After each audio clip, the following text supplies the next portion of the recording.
ఆనాడు మీకు తెలుసు మండల్ కమిషన్ నియమించినప్పుడు మండల్ కమిషన్ ద్వారా ఓబీసీలకు న్యాయం చేయాలనుకున్నప్పుడు కమండల్ కమిషన్ను తీసుకొచ్చి రథయాత్ర పేరు మీద దేశంలో ఉద్రిక్త పరిస్థితులను కల్పించి ఆనాటి మండల్ కమిషన్ అమలును అడ్డుకున్నది భారతీయ జనతా పార్టీ.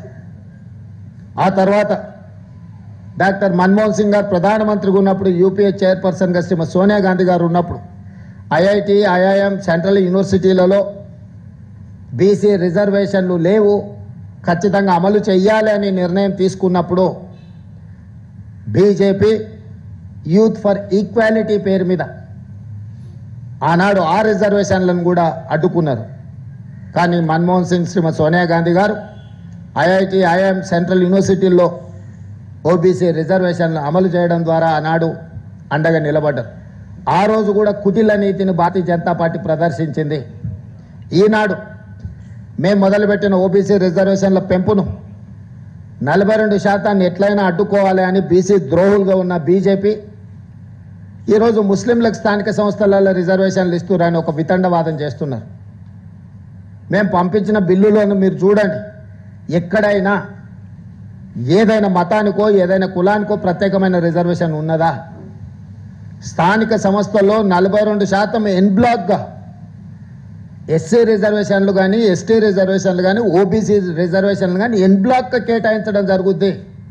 కులాలు ఉపకులాల పేరు మీద రిజర్వేషన్లు ఎక్కడా లేవు, ఇప్పటి వరకు అమలు జరగలేదు.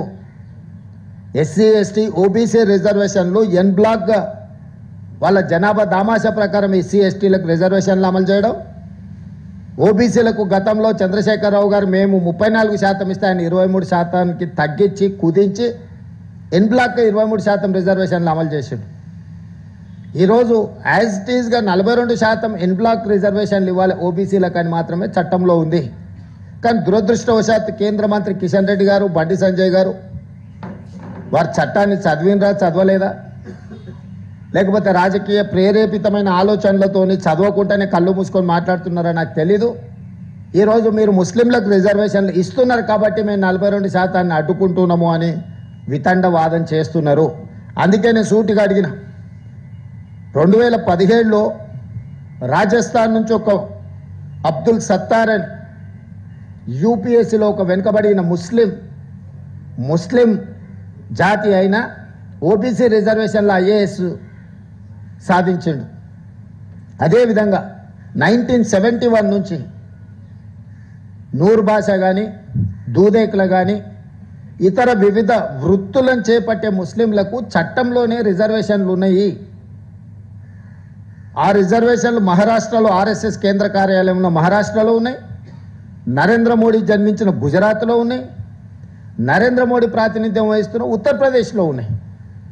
మీ రాష్ట్ర ప్రభుత్వాలు ఉండి మీరే కేంద్రంలో ఉండి మీరు మహారాష్ట్రలో ఓబీసీ రిజర్వేషన్లలో ముస్లింలకు అనుమతిస్తారు, గుజరాత్లో ఓబీసీ రిజర్వేషన్లలో ముస్లింలకు అనుమతిస్తారు, ఉత్తరప్రదేశ్ ఓబీసీ రిజర్వేషన్లలో ముస్లింలకు అనుమతిస్తారు.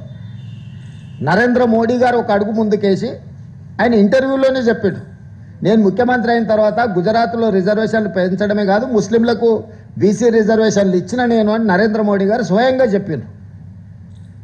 ఇంత స్పష్టంగా వెనుకబాటు ప్రాతిపదికన సామాజిక ఆర్థిక వెనుకబాటు ఆధారంగా రిజర్వేషన్లు నిర్ణయింపబడతాయి.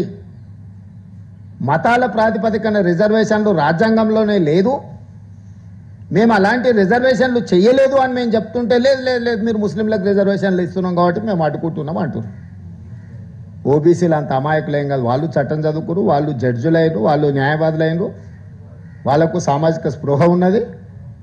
ఈ ఓబీసీ రిజర్వేషన్లు పెంచాలనుకున్న ప్రతి ఒక్కరికి సామాజిక చైతన్యం కలిగిన ప్రతి వాళ్ళు బీజేపీ ఏ విధంగా ఓబీసీ రిజర్వేషన్లను అడ్డుకోవడానికి ముస్లిం రిజర్వేషన్లను అడ్డం పెట్టుకుంటున్నారు.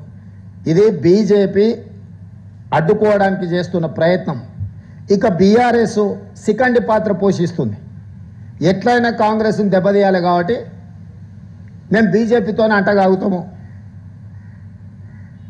మేము కాంగ్రెస్ పార్టీ చేస్తున్న ఏ మంచికి సహకరించము, విధ్వంసపూరితంగా వ్యవహరిస్తున్న బీజేపీకి మేము అండగా నిలబడతామని బీఆర్ఎస్ తయారైంది. సెకండ్ పాత్ర పోషిస్తుంది ఈరోజు బీఆర్ఎస్. ఎందుకు బీఆర్ఎస్ బీజేపీ చేస్తున్న తప్పిదాలను ప్రశ్నించడం లేదు? ఎందుకు నిన్న ధర్నాలో బీఆర్ఎస్కు సంబంధించిన రాజ్యసభ సభ్యులు పాల్గొనలేదు? ఇక్కడికి రాకపోను మేము చేసిన ధర్నాను అవహేళన చేస్తారు. తాటి చెట్టు అట్లా పెరిగితే కాదు, ఆవగించంత అవగాహన కూడా ఉండాలి. చెట్టు లెక్క పెరిగితే ఏం ప్రయోజనం లేదు సమాజానికి. ఆవగింజంత అయిన అవగాహన ఉండాలి. మమ్మల్ని బలహీనం చేసేటట్టు, మా చేతులు గట్టేసేటట్టు వ్యవహరిస్తుంది బీఆర్ఎస్ తప్ప బీసీలకు ఏమైనా మద్దతుగా నిలబడదామనే సోయే లేకుండా పోయింది. ఈ నేపథ్యంలో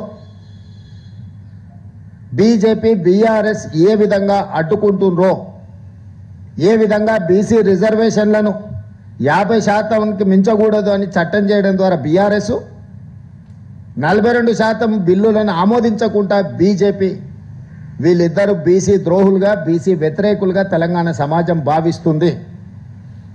తాత్కాలికంగా మీరు ఈ విజయం సాధించినామని మీరు అనుకుంటుండొచ్చు, కానీ ఏ సమస్యను దీర్ఘకాలికంగా వాయిదా వేసినా అది మిమ్మల్ని బలి తీసుకుంటుంది.